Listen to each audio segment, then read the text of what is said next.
In 2023, Turkey experienced the largest brain drain in its history. An average of 400 university graduates left the country every single day. A plane full of young people every 24 hours. The numbers are alarming, but the real question is this: is this an economic crisis or an inevitable outcome? And if this trend continues, what will Turkey look like in 10 years?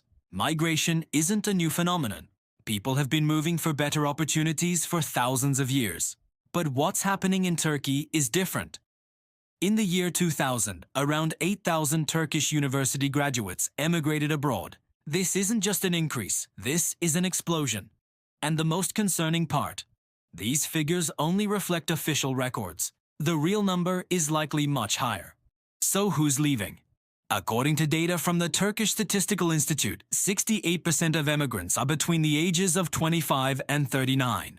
In other words, people in their most economically productive years. Of these, 43% hold university or postgraduate degrees. When we look at professions, the picture becomes even more worrying. Software engineers, doctors, academics, engineers. Turkey's most qualified workforce. People the state educated with billions of lira in free or subsidized schooling. This isn't just a brain drain. This means people in whom the state invested billions are now contributing to other countries' economies. So why are people leaving? The simple answer: money. But the reality is far more complex. First factor: the collapse of purchasing power. In 2013, the average salary of a Turkish software engineer was roughly 60% of what a colleague in Berlin earned. Low but livable. In 2023, the same engineer earns only 18% of what their Berlin counterpart makes, and that's before we even factor in purchasing power. When we account for cost of living, the gap widens even further. An example: the average software engineer in Istanbul earns around 45,000 TL per month. With that money, they can pay rent, around 20,000 TL for a decent neighborhood, cover basic needs.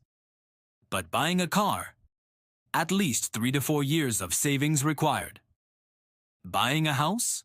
On average, 25 or 30 years of savings. The same engineer in Amsterdam earns 5,500 euros. With that money, they can comfortably pay rent, 1,500 euros for a central location, buy a car every 2 years, become a homeowner in 7 to 10 years.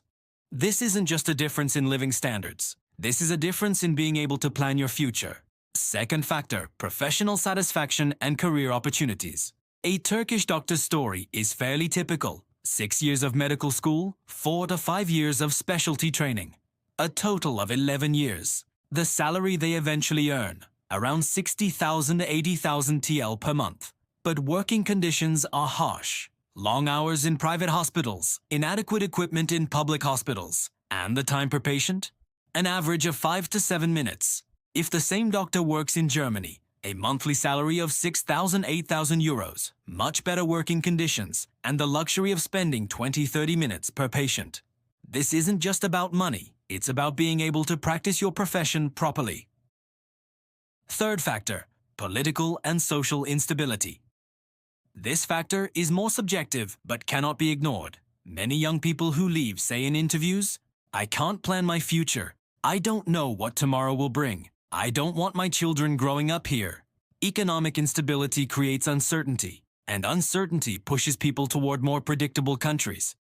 The cost of brain drain to Turkey's economy cannot be fully calculated, but some estimates can be made.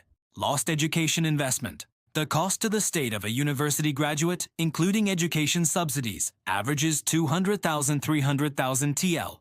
For a medical school graduate, this figure reaches 500,000 TL. If we assume 147,000 graduates emigrated, the lost education investment in 2023 alone, approximately 35 to 40 billion TL. That's nearly 20% of Turkey's annual health budget. Productivity loss. A software engineer produces an average economic added value of 10-15 million TL over their career. A doctor produces 20-25 million TL.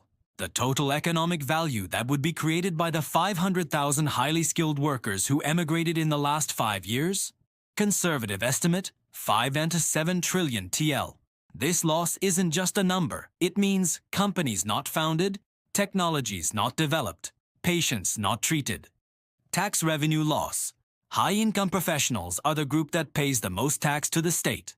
A software engineer pays an average of 150,000 TL in taxes per year. 147,000 graduates x 150,000 TL, 22 billion TL in annual tax loss. That's half of Turkey's entire budget for universities. How did we get here? Some see this as an inevitable consequence of globalization. The world has flattened. People are seeking the best opportunities.